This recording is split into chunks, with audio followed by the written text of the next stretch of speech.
los cambios en el Ministerio Público, cambios que se están realizando, por ejemplo, Delia Espinosa y sus polémicas decisiones, le han denominado, ¿no? ¿Por qué? Porque ha removido a los señores, a los fiscales superiores, Jorge Chávez Cotrina y Rafael Vela. Pero, mientras algunos los consideran polémica, otros, por ejemplo, han señalado que saludan los cambios en la Fiscalía. Ahora falta José Domingo Pérez, es lo que algunos han señalado. Entonces, es decir, hay de todo. Vamos a conversar con un ex procurador anticorrupción, él es Iván Montoya, para conocer su punto de vista. Doctor Montoya, bienvenido, muy buenas tardes. Buenas tardes, Jimmy, ¿cómo está? ¿Cuál es su opinión Muchas gracias por la respecto? invitación. Gracias a usted. ¿Cuál es su pronunciamiento respecto a estos cambios en el Ministerio Público? Mire, con relación al doctor Chávez Cotrina, me parece que el doctor Chávez Cotrina es un fiscal que ha desempeñado eficientemente su trabajo, nos consta a nivel de crimen organizado. A veces he coincidido con él en algunos eventos sobre su impulso con los fiscales en los temas de trata en el contexto de crimen organizado. Y siempre ha brindado un apoyo, e impulso y capacitación a sus fiscales en esas materias. No tengo ningún reproche relevante sobre su trabajo. Por lo tanto, el cambio que ha existido, bueno, parece que es un tema, dice, de fortalecimiento de la eficacia. En ese sentido, la resolución que nombra la doctor Fanny Quispe, a quien también conozco y me parece una fiscal proba y muy competente, indica unas ciertas fusiones, ¿no? Entre esa fiscalía, la coordinación en narcotráfico, porque hay mucha vinculación entre narcotráfico y crimen organizado, y también un despacho y una oficina vinculada a las coordinaciones con la DEA. Desde ese punto de vista se entiende efectivamente la eficacia y va bien. Creo que no sabría cómo entender si la fiscal de la Nación ha querido dejar la idea de que el fiscal Chávez Cotrina ha sido ineficiente o ineficaz, cosa que no creo que sea cierta. Tal vez sea una forma de renovar la lucha contra la fiscalía. Aquí veremos un poco, lo que más me preocuparía simplemente es la transferencia y la cooperación entre el fiscal saliente y la fiscal ingresante a efectos de facilitarle el trabajo. Repito que con la nueva fiscal, la conozco personalmente, me parece que es una mujer competente, eficaz y proba, ¿no? Entonces, solo hay cuestión de tiempo para que tome en cuenta los casos, la complejidad de ellos, y en eso sea facilitado por el equipo anterior, en la coordinación anterior, ¿no? En el caso... A ver, Sí, dígame. no, le iba a preguntar antes de pasar al señor Rafael Vela, que renovar cargos tan importantes como este de coordinación es sano, es, digamos, productivo a nivel de trabajo, de investigación. Mire, en el caso de la coordinación, el doctor Vela, como lo he dicho en otra oportunidad, él coordinaba otra fiscalía, la Fiscalía también de Lavado de Activos General y la Fiscalía específica de Lavallato, los casos de Lavallato, los casos complejos. Siempre he considerado que eh, dejar la coordinación de las fiscalías antilavado me parecería acertado desde el punto de vista de dejarlo concentrarse en las fiscalías ya complejas de los casos Lavallato. Claro. Sin embargo, la decisión ha sido retirarlo de todas las coordinaciones en estos campos. Por lo tanto, y ahí no he visto mayores explicaciones, ¿no? Temas de Ujú, eficiencia, eficacia, no le he leído. ujú. Por lo tanto, sí creo que se requiere alguna explicación de por qué su retiro de la Fiscalía del equipo Lavallato. Reitero, hay varios casos ya en marcha, en plena acusación, casos complejísimos, donde se da una dura batalla judicial entre su despacho y muchos procesados con bufetes de abogados de alto nivel, y por lo tanto se requiere personas que estén ya empapadas de los casos Ujú. y tengan en cuenta la distribución de los roles con los otros fiscales. Entonces, Correcto. la nueva Solo, nuevo solo fiscal no solo una Sí, precisión, diga. Rafael Vela sigue al frente del caso Lavallato, es lo que estoy leyendo acá. Es lo que he leído. Ajá. A ver, lo que yo leí de la resolución es que lo retiraban de las tres De fiscalías, la de las tres coordinación lo han coordinaciones. retirado. Porque ¿Ah? acá de la coordinación lo están Ah, sí, de retirando. la coordinación, Pero de la Rafael Vela coordinación. sigue al frente del caso Lavallato, como Magali Quiroz lidera Cuellos Blancos, Rafael ¿Ah? Cárdenas en los casos de las protestas. Es bueno lo que estoy leyendo, ¿no? Sí. Sí, lo han retirado de la coordinación de Ujú, todas las fiscalías. ujú. Efectivamente, eso le da una mirada global sobre los Claro. fiscales. entiendo que ahora él permanecerá con algunos casos, como algún Lavallato. acervo de casos. Ujú. Desde ese punto de vista, si mi apreciación era global, hay que matizarla respecto de el no resentimiento de un grupo de casos. Sin embargo, igual queda la necesidad de justificar o de explicar por qué un nuevo coordinador. Eso es importante. Tal vez otra vez la necesidad de refrescar la lucha contra el lavado de activos y contra la corrupción en ese ámbito de los casos complejos Lavallato. Y igualmente en el caso de Cano Gamero, que creo que va a entrar a la coordinación, por lo que veo su perfil, también es una persona competente, no veo mayores cuestionamientos desde el punto de vista ético.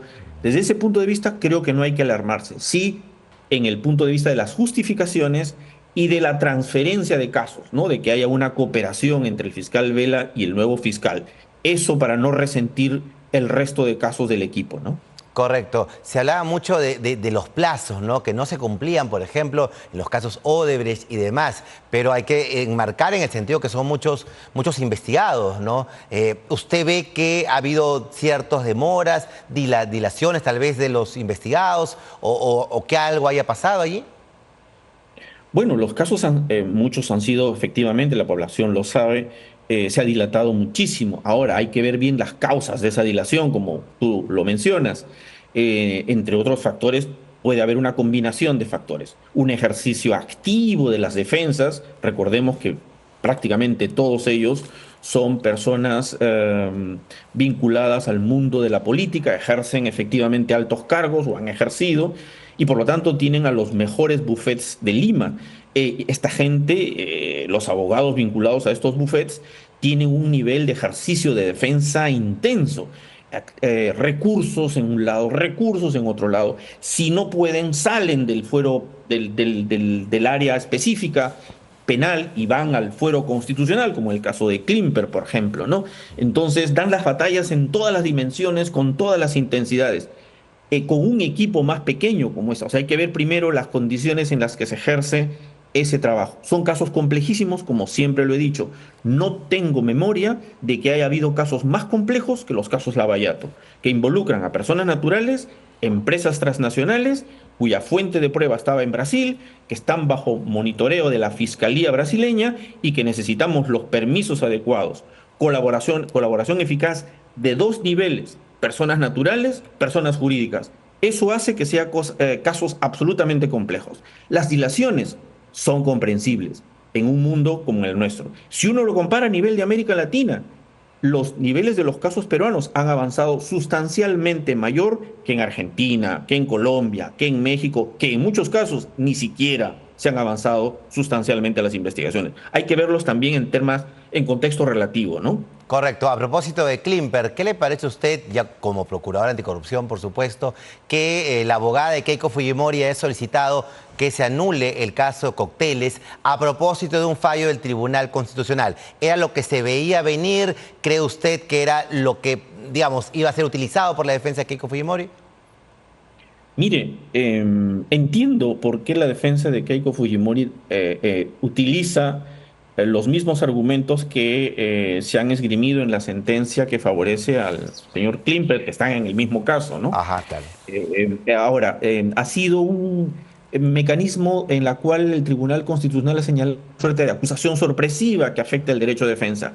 Si esa misma situación la señora Keiko considera que ocurre en su caso, es decir, cambios entre la formalización, en los hechos, en la imputación de los hechos, entre la formalización de investigación y la acusación de ese mismo calibre, sentirá que tiene la misma razón para pedir la anulación de la acusación y regresar. Creo que la dilucidación va a ser compleja por parte del órgano judicial en el sentido de entender si se trata realmente de hechos nuevos que hayan ocurrido o simplemente de precisiones, aclaraciones o complementaciones no relevantes que se hicieron en fase de acusación, pero sería desafiar probablemente una decisión del Tribunal Constitucional. El otro tema sería obedecer la resolución en el caso de Klimper y efectivamente descartar el pedido de la señora Fujimori en la medida en que no se trata de hechos nuevos, sino de precisiones, aclaraciones que son perfectamente posibles hacerlas en la acusación. Por lo tanto, por ahí probablemente sea... Algo muy complejo, como usted dice, pero ¿podríamos estar hablando de estar a puertas de caerse el caso de Cócteles? Depende del órgano judicial. Si No, ya se ha no lo pronunciado en descartamos varias instancias entonces. respecto a eso, dice que no ha habido Ajá. aquí vulneración del derecho de defensa, y digamos, todo depende de su actitud frente al Tribunal Constitucional. No me extrañaría que una de sus decisión estratégica e inteligente sea respetar la decisión respecto de Klimper y no considerarla respecto del caso de Keiko Fujimori. Es lo más probable que ocurra, ¿no? Correcto, eso será la decisión de los magistrados que juzgan ahora a Keiko Fujimori. Sí, Ellos tienen que resolver. sí, efectivamente, Correcto. efectivamente. Para terminar, y un comentario nada más. Preguntaron a la presidenta del Tribunal Constitucional sobre estos cambios, ¿no? Al señor Rafael Vela, a los cambios en la Fiscalía en general. Y sin dar nombres, utilizó esta frase. Antes eran héroes, ahora aparecen como villanos. ¿Qué me dice usted? Sí, mire, ya muestra un poco su cierta intención sobre el sistema de investigación y juzgamiento de los casos No dijo Lavallato, nombres, ¿no? ella precisó, pero ya soltó la frase. Sí, sí. Creería yo que tiene una suerte de una idea preconcebida ya, una idea tomada sobre ellos, me parece negativa o peyorativa, me parece, y por lo tanto no puedo decir que todavía pueda considerarse un adelanto de opinión frente a casos que puedan venir y ella tenga que resolver. Ujú. Sin embargo, sí debería tener un poco más de cuidado porque el Tribunal Constitucional, abusando, creo, de sus funciones, está invadiendo ámbitos de decisión del ámbito judicial y va a tener que seguramente pronunciarse en alguno de estos casos relacionados con los pronunciamientos del equipo Lavallato y de los órganos judiciales vinculados a estos casos. Entonces es preferible que ella mantenga un poco más de cordura respecto a eso para que no adelante opinión. Por supuesto que tiene derecho a pensar lo que quiera, pero en este cargo creo que hay que guardar ciertas formas, ¿no? Correcto, doctor Montoya. Muchas gracias. A usted, a usted. Muy bien. Iván Montoya, ex procurador, conversaba con nosotros sobre varios temas de coyuntura y varios temas políticos y legales. Pausa. I can't see the issue. Yeah, believe me, I need to keep myself in line. But